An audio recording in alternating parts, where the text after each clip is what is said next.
Local residents tapped into the festivities before it was too late. Valley News Team's Harrison Prey, he has the story.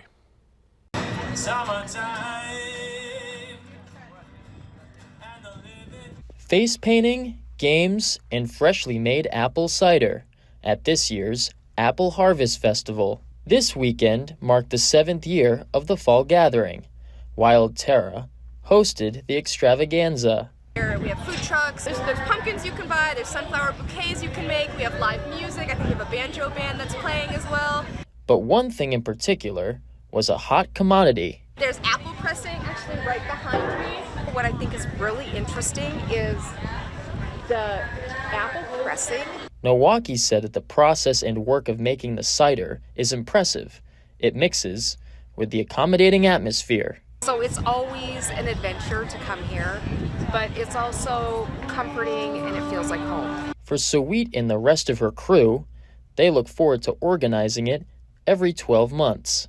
We love putting this event on. It's a blast to do it every single year. And a bigger reason why residents should come to the festival. Have a fun time before the cold starts to come in. In Fargo, Harrison Prey, Valley News Live.